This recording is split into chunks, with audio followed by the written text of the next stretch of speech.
Hello friends, மயில்வித்து கிச்சனில் இன்றைக்கி நம்ம சூப்பரான கொத்தவரங்காய் பொரியல் எப்படி செய்கிறதுன்னு தான் பார்க்க போகிறோம்.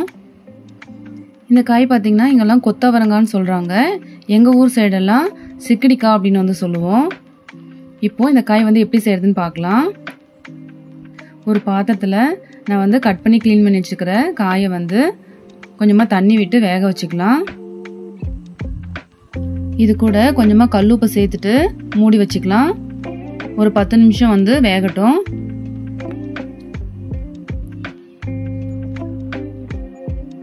இப்போ பாருங்கள், தண்ணியெல்லாம் சுண்டி நல்லா காய் வந்து வெந்துருச்சு. இப்போ இது தனியாக வேற ஒரு பாத்திரத்தில் வந்து எடுத்து வச்சிடலாம்.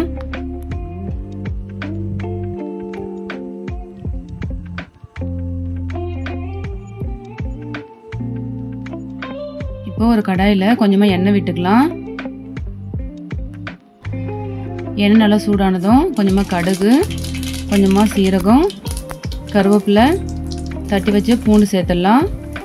பொடியாக நறுக்குன பெரிய வெங்காயம் 1 அதையும் சேர்த்துட்டு நல்லா கிளறி விட்டுக்கலாம்.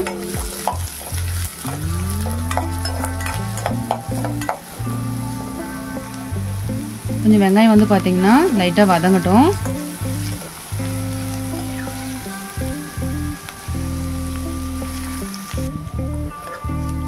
இப்போ இது கூட நம்ம வேக வச்சு எடுத்து வச்சுக்கிற காயை வந்து சேர்த்துடலாம்.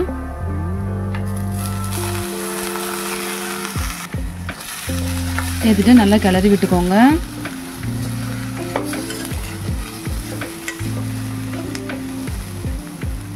இப்போ இது கூட 1/2 ஸ்பூன் அளவுக்கு மிளகாத்தூள்,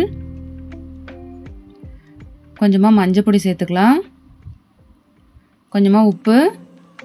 நான் வந்து காய் வேக வைக்கும் போதே உப்பு வந்து சேர்த்துருக்கேன், அதனால கொஞ்சம் மட்டும் எடுத்துக்கிறேன். சேர்த்துட்டு நல்லா மிக்ஸ் பண்ணி விட்டுக்கோங்க.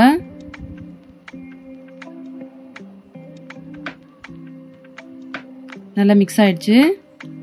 இப்போ இது கூட துருவி வச்சுக்கிற தேங்காய் துருவல் 1 கப் வந்து சேர்த்துக்கலாம். சேர்த்துட்டு நல்லா மிக்ஸ் பண்ணிக்கோங்க.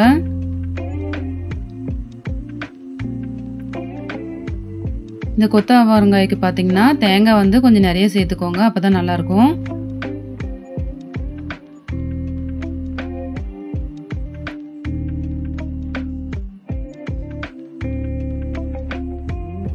இப்போ கடைசியாக மல்லித்தழை தூவி கிளறி விட்டுக்கலாம். இந்த கொத்தவரங்காய் பொரியல் பார்த்தீங்கன்னா தனியாக சாப்பிடும்போதும் ரொம்ப சூப்பராக இருக்கும், சாத்தோட சேர்த்து சாப்பிடும்போதும் நல்லாயிருக்கும். இந்த ரெசிபியை நீங்களும் வீட்டில் ட்ரை பண்ணி பாருங்கள்.